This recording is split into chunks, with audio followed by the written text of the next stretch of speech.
তোমরা মেয়েরা যারা কমেন্ট করো ভাইয়া ছেলে পড়ানো টিপস দেন, ওয়েল এই পার্টটা তোমাদের জন্য। হে হ্যান্ডসাম। কে? আরে ভুলে গেলা দেখি। সরি, চিনতে পারি নাই। আবার নতুন করে চিনো। বাই দ্য ওয়ে, তোমার হবু বউকে দেখছিলাম। কোথায়? আরে দেখেই তো জড়িয়ে ধরতে গেছি, পরে নিজের আয়নার সাথেই মাথা বাড়ি খেলাম।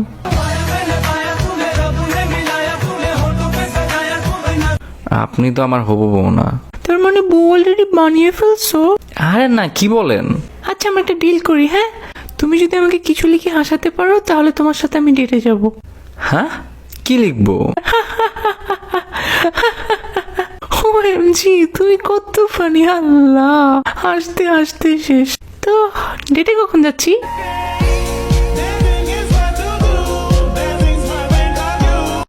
দেখেন, আমি আপনাকে চিনি না, আপনি অ্যাপ্রোচ করেও লাভ নেই।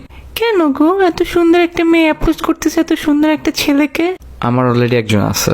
আমাদের সবারই একজন আছে, সবারই আল্লাহ আছে।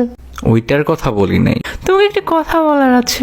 তুমি হবে ক্যামেরার মতো, তোমায় দেখলেই হাসি, তাই তো তোমার ইগনোর খেয়েও তোমার কাছে আসি। তোমার জন্য হতে পারি তোমার ঘরে দাসী, তুমি চাইলেই হতে পারি ভালোবাসার সন্ন্যাসী।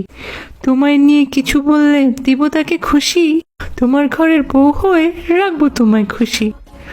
রাজি তুমি না হলে দিব গলায় ফাঁসি। এই ছেলে, তোমায় আমি অনেক ভালোবাসি। Can't make up your mind, mind, mind, mind, mind. Please don't waste my time, time, time. Okay, not gonna lie, that was a good one. তাহলে বলো, বাসার প্রস্তাব কবে নিচ্ছ? আমার অলরেডি জিএফ আছে। জিএফ?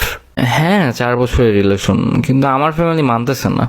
জোর করে আমার বান্ধবীর মেয়ের সাথে বিয়ে দিতে চাচ্ছে। আই উইশ ওই মেয়ের দিক থেকে রিজেক্ট আসতো। এই নে। থ্যাংক ইউ সো মাচ দোস্ত। Samia, we did it. আমি ব্রেকআপ করতেছি তোমার সাথে। হোয়াট? মানে কি বলতেছো? ও সরি রাফেজ, ভুলে তোমাকে মেসেজটা দিছি। আমি তো ভয় পেয়ে গেছিলাম। Wait a minute,